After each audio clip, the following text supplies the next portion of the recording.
بسم اللہ الرحمن الرحیم بسم اللہ الرحمن الرحیم الحمدللہ رب العالمین والصلاة والسلام علی رسولہ محمد وآلہ واصحابہ اجمعین اما بعد۔ درس نمبر 60۔ آج کے سبق کا عنوان ہے مقدمہ توضیح، حصہ 13، فقہ کی پہلی تعریف، معرفۃ النفس ما لہا و ما علیہا۔ توضیح کا مقدمہ چل رہا تھا جس میں اصول فقہ کی تعریف مصنف ذکر کر رہے ہیں اور اس کا موضوع ذکر کر رہے ہیں، اور اصول فقہ کی تعریف میں سب سے پہلے انہوں نے اصل کی تعریف ذکر کی تھی، اور اصل کی اب تک 2 تعریفیں اور گزر چکی ہے، اور اس کی تشریح بھی پچھلے اسباق میں گزر چکی ہے۔ سب سے پہلے تعریف تھی الاصل ما یبتنی علیہ غیرہ، اور دوسری تعریف تھی محتاج الیہ۔ آج کے سبق سے ہم فقہ کی پہلی تعریف ذکر کریں گے، معرفۃ النفس ما لہا و ما علیہا۔ فقہ کی 3 تعریف مصنف نے ذکر کی ہے، ایک معرفۃ النفس ما لہا و ما علیہا، اور ایک العلم بالاحکام الشرعیۃ العملیہ من ادلتها التفصیلیہ، اور تیسری تعریف ہے العلم بکل الاحکام الشرعیۃ العملیہ التي قد ظهر نزول الوحی بها والتي انعقد الاجماع علیہا من ادلتها مع ملکۃ الاستنباط الصحیح منها۔ تو ان میں سے جو پہلی تعریف ہے معرفۃ النفس ما لہا و ما علیہا، اس کو ہم ذکر کرتے ہیں۔ اس کے بارے میں مصنف نے علامہ صدر الشریعہ رحمۃ اللہ علیہ نے بہت زیادہ تشریح کی ہے، تو سب سے پہلے ہم کوشش کرتے ہیں کہ صدر الشریعہ رحمۃ اللہ علیہ نے اس سے متعلق جتنی بھی باتیں ذکر کی ہے اس کو ہم پڑھتے ہیں، اور اس کے بعد پھر اس کے بارے میں علامہ تفتازانی رحمۃ اللہ علیہ نے جو تعلیقات کی ہے اس کو ہم ذکر کریں گے۔ فرماتے ہیں علامہ صدر الشریعہ رحمۃ اللہ علیہ: والفقہ معرفۃ النفس ما لہا و ما علیہا ویزاد عملا لیخرج الاعتقادیات والاوجدانیات فیخرج الکلام والتصوف ومن لم یزد اراد الشمول۔ هذا التعریف منقول عن ابی حنیفہ رحمہ اللہ، فالمعرفۃ ادراک الجزیات عن دلیل فخرج التقلید، وقوله ما لها وما عليها يمكن أن يراد به ما تنتفع به النفس وما تتضرر به في الآخرة، كما في قوله تعالى لها ما كسبت وعليها ما اكتسبت، فإن أريد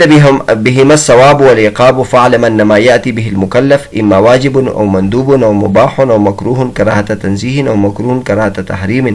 أو حرام، فهذه 6، ثم لكل واحد طرفان، طرف الفعل وطرف الترك يعني عدم الفعل، فصارت 12، ففعل الواجب والمندوب مما يصاب عليه، وفعل الحرام والمكروه تحريم من، وترك الواجب مما يعاقب عليه، والباقي لا يصاب ولا يعاقب عليه فلا يدخل في شيء من القسمين۔ فرماتے ہیں فقہ کی تعریف کسی شخص کا ان مسائل کو پہچاننا جو اس کے لیے ضروری ہے اور جو اس کے لیے نقصانی ہے، وہ مسائل معلوم کرنا جو اس کے لیے مفید ہے، اور وہ مسائل معلوم کرنا جو اس کے لیے مضر ہے، اور یا یہ ہے کہ وہ مسائل معلوم کرنا جو اس کے لیے جائز ہے اور وہ مسائل جو اس کے لیے حرام ہے، یا وہ مسائل جو اس کے لیے جائز ہے اور وہ مسائل جو اس کے لیے واجب ہے۔ اس طرح مختلف معنی ہیں، 5 معنی ہیں، انشاءاللہ آگے ہم ذکر کریں گے۔ اور اس تعریف میں عملاً کا اضافہ ہوتا ہے تاکہ اعتقادیات اور وجدانیات اس سے نکل جائے، لہٰذا علم کلام اور علم تصوف اس سے نکلے گا۔ ومن لم یزد، اور جن حضرات نے اس کا اضافہ نہیں کیا انہوں نے شمول کا ارادہ کیا ہے۔ یہ تعریف امام ابو حنیفہ رحمۃ اللہ سے منقول ہے۔ بس اس تعریف میں جو معرفت کا لفظ استعمال ہوا ہے، معرفت کہتے ہیں ادراک الجزیات عن دلیل، جزیات کو دلیل سے پہچاننا، اس سے تقلید نکل گئی، اور ان کا یہ قول ما لہا و ما علیہا، اس سے ممکن ہے کہ مراد ما تنتفع به النفس ہو، جس سے نفس کو فائدہ ہو، وما تتضرر به، اور جس سے نفس کو نقصان ہو آخرت میں، جیسے اللہ تبارک و تعالیٰ نے بھی اس قسم کے الفاظ استعمال کیے، لہا ما کسبت وعلیہا ما اکتسبت، انسان کو آخرت میں وہ چیزیں ملے گی جو اس نے دنیا میں کیا ہے، فائدے کے کام کیے ہیں اس کا ثواب ملے گا، اور جو اس نے برے کام کیے اس کی سزا ملے گی۔ اگر ان دونوں سے ثواب و عقاب مراد ہو تو جان لیجئے کہ مکلف جو کام کرتا ہے وہ 6 قسموں پہ ہوگا، یا تو واجب ہوگا، یا مندوب ہوگا، یا مباح ہوگا، یا مکروہ کراہت تنزیہ ہوگا، یا مکروہ کراہت تحریم ہوگا، اور یا حرام ہوگا۔ یہ 6 اقسام ہو گئی۔ پھر ان میں سے ہر ایک کے لیے 2 طرف ہیں، ایک کرنے کا طرف ہے اور ایک چھوڑنے کا طرف ہے، یعنی نہ کرنا۔ تو گویا کل 12 ہو گئے. بس 12 میں سے جو فعل واجب ہے یعنی واجب کام کرنا اور مندوب کام کرنا یہ تو اس میں آئے گا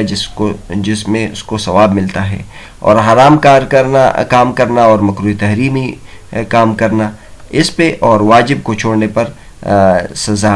ملے گی. اور باقی جو اس میں اقسام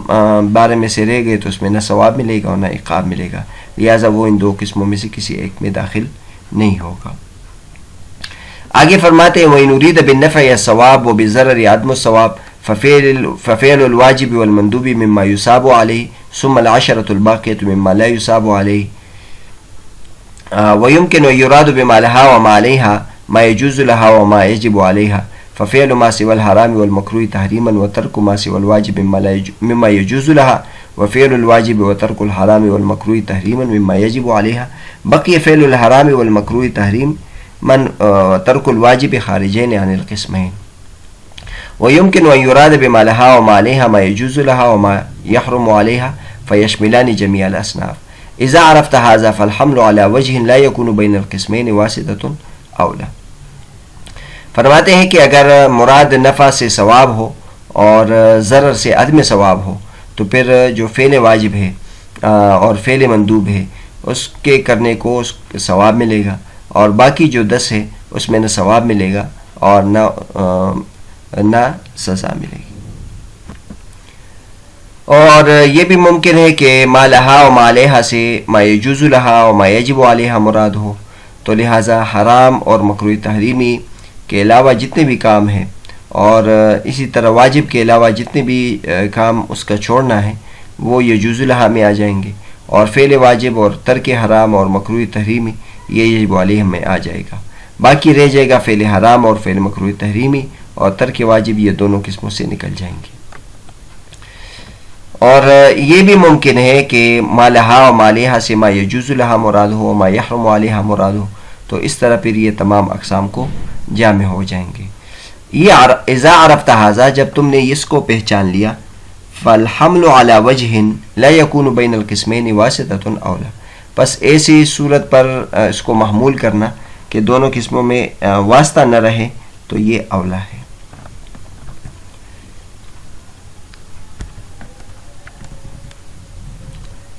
آگے فرماتے ہیں ثم ما لها وما عليها يتناول اعتقادیات كوجوب الایمان ونحوه والوجدانیات الاخلاق الباطنة والملکات النفسانیة والعملیات كالصلاة والصوم والبيع ونحوها فمعرفة ما لها وما عليها من الاعتقادیات هي علم الكلام ومعرفة ما لها وما عليها من الوجدانیات هي علم الاخلاق والتصوف كالزهد والصبر والرضا وحضور القلب في الصلاة ونحو ذلك ومعرفة ما لها وما عليها من العمليات هي الفقه المصطلح. فإذا أردت بالفقه هذا المصطلح زدت عملا على قوله ما لها وما عليها, وإن أردت ما يشمل الأقسام الثلاثة لم تزد. وأبو حنيفة رحمه الله إنما لم يزد عملا لأنه أراد الشمول, أي أطلق الفقه على العلم بما لها وما عليها سواء كان من الاعتقاديات بالوجدانيات والعمليات ثم سمى الكلام فقها أكبر. پھر اس میں جو ما لہا و ما علیہا کا لفظ استعمال ہوا ہے یہ شامل ہے اعتقادیات کو بھی, وجدانیات کو بھی اور عملیات کو بھی. اعتقادیات جیسے وجوب ایمان وغیرہ, وجدانیات جیسے اخلاق باطنہ اور ملکات نفسانیہ, اور عملیات کو بھی شامل ہے جیسے نماز, روزہ اور بے و شراء وغیرہ. بس ما لہا و ما علیہا اعتقادیات میں سے ما لہا و ما علیہا کی پہچان یہ اس کو علم کلام کہتے ہیں,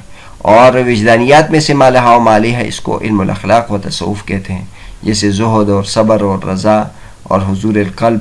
نماز میں.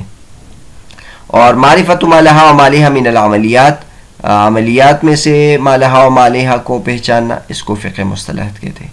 تو اگر آپ کا فقہ سے مراد یہ اصطلاح مراد ہو تو آپ اس تعریف میں عملاً کے قید کا اضافہ کریں ما لہا و ما علیہا میں, اور اگر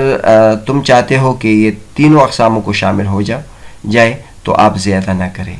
باقی رہا امام ابو حنیفہ رحمۃ اللہ علیہ نے عمل کا اضافہ کیوں نہیں کیا, کیونکہ ان کا ارادہ تھا شامل تمام افراد کو شامل ہونے کا, اس لیے انہوں نے فقہ کا اطلاق علم ما لہا و ما علیہا کہ تمام ما لہا و ما علیہا کے پہچاننے کا نام انہوں نے فقہ رکھا, چاہے وہ اعتقادیات ہو یا وجدانیات ہو یا عملیات ہو، اور پھر ان میں سے جو علم کلام ہے اس کو فقہ اکبر رکھا ہے۔ تو بہرحال اس سبق میں ہم نے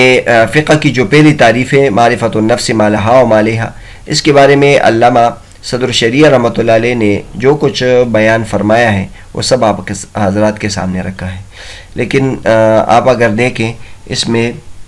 بہت کم عبارت میں انہوں نے بہت مفید باتیں بیان کی ہے، تو ہم اس کو بہت تفصیل کے ساتھ انشاءاللہ ہم ذکر کریں گے کہ علامہ صدر شریعہ رحمۃ اللہ کیا بیان فرمانا چاہتے ہیں۔ تو سب سے پہلے انہوں نے تو معرفت کی تعریف کی کہ معرفت ادراک الجزیات عن دلیل ان کو کہتے ہیں، اور اس سے تقلید نکل گیا، یعنی یہ جو تعریف ہے یہ مجتہد کے اعتبار سے، مقلد کے اعتبار سے نہیں، کیونکہ مقلد وہ دلیل کے ذریعے سے پہچانتا نہیں ہے، بلکہ وہ اس کے لیے قول امام معتبر ہوتا ہے، اور وہ معتبر امام پر اعتماد کر کے اس کی بات کو قبول کرتا ہے۔ پھر ما لہا و ما علیہا میں مصنف نے 5 معنی بیان کیے ہیں کہ ما لہا و ما علیہا، ما لہا سے مراد ثواب ہو، ما علیہا سے مراد عقاب ہو، اور دوسرا معنی یہ ہے کہ ما لہا سے مراد ثواب ہو، ما علیہا سے مراد عدم ثواب ہو، اور چوتھا معنی یہ مراد لیا ہے کہ ما لہا سے مراد عدم عقاب اور ما علیہا سے مراد عقاب۔ تو یہ 3 معنی یہ ہو گئے، اور ایک معنی یہ ہو گیا ما لہا سے مراد جواز اور ما علیہا سے مراد وجوب ہو، اور ایک معنی یہ ہے کہ ما لہا سے مراد جواز و ما علیہا سے مراد حرام۔ پھر یہ بیان کیے کہ انسان جتنے بھی افعال کرتا ہے ان میں سے اس پر شریعت کا کوئی نہ کوئی حکم لگتا ہے، اور شریعت کے جو احکام ہیں وہ کل 6 ہیں، اور پھر اس کے 2 اطراف ہیں تو کل 12 ہیں۔ اب اگر جائزہ لیں فقہاء کرام کا جو سب سے بڑا احسان ہے ہمارے اوپر وہ یہ ہے کہ انہوں نے شریعت کے جتنے بھی احکام ہیں اس کی درجہ بندی کر دی ہے کہ کون سا عمل واجب ہے، کون سا مستحب ہے، کون سا حرام ہے، یہ انہوں نے تفصیل کے ساتھ بیان کیا ہے۔ تو انہوں نے سارے جتنے بھی مسائل ہیں اور سب کے بارے میں طے کر دیا کہ کون سا واجب ہے، کون سا مستحب ہے، کون سا مباح ہے، کون سا مکروہ تحریمی ہے، کون سا مکروہ تنزیہی ہے۔ تو بہرحال اس سبق میں آپ جو فقہاء کرام کے جو احکام سے متعلق مسائل ہیں وہ آپ حضرات کے سامنے آ جائیں گے۔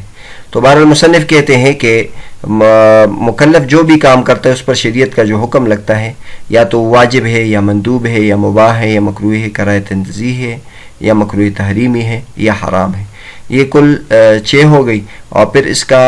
کہ 2 طرف ہے، ایک تو کرنے والا فعل ہے یعنی واجب کا کرنا، مندوب کا کرنا، اس پر ایک حکم متفرع ہوتا ہے، مباح کام کرنا، مکروہ تنزیہی کام کرنا، اور ایک ہے ان کو چھوڑنا، واجب کام چھوڑنا، مندوب کام چھوڑنا، مباح کام چھوڑنا، مکروہ تنزیہی کام چھوڑنا، تو اس پر بھی شریعت کا ایک حکم لگتا ہے۔ تو لہٰذا ہمارے پاس جو احکام ہیں وہ کل 12 ہو گئے، اور دوسری طرف ما لہا و ما علیہا سے ہم نے پہلا والا مراد اگر لے لے تو پھر ان میں سے کس پر کیا متفرع ہوگا، یہ علامہ صدر شریعہ رحمۃ اللہ علیہ نے یہ بیان فرمایا ہے۔ چنانچہ وہ فرماتے ہیں کہ واجب اور مندوب کام کرنے سے ثواب ملتا ہے، اور پھر حرام اور مکروہ تحریمی کام کرنے اور واجب کام چھوڑنے سے عقاب ملتا ہے، لیکن باقی جو ہوں گے وہ ان پر نہ ثواب ملے گا نہ عقاب ملے گا۔ تو پہلے معنی کے لحاظ سے اس طرح انہوں نے تقسیم کیا ہے، اور دوسرے معنی کے اعتبار سے کہ اگر نفع سے مراد ثواب ہو اور ضرر سے مراد عدم ثواب ہو تو پھر اس میں یہ سارے 12 کے 12 درست ہو جائیں گے۔ اور اگر تیسرا معنی مراد ہو ما لہا و ما علیہا کہ یجوز لہا و یجب علیہا مراد لے لیں تو اس میں پھر کچھ اس میں آ جائیں گے، اور کچھ جواز میں آ جائیں گے، کچھ وجوب میں آ جائیں گے، اور باقی ایسے ہوں گے جو نہ جواز میں نہ وجوب میں۔ اور یہ بھی مراد لے سکتے ہیں کہ ہمارا مراد یجوز لہا ہو، یحرم علیہا ہو، تو اس صورت میں بھی 4 تمام اقسام کو شامل ہو جائیں گے۔ یہ خلاصہ تھا، انشاءاللہ اگلے سبق میں اس کے بارے میں مزید تفصیل بیان کریں گے اور نقشے کے ذریعے سے اس کو سمجھائیں گے۔ پھر آخر میں علامہ صدر شریعہ رحمۃ اللہ نے بیان فرمایا کہ ما لہا و ما علیہا میں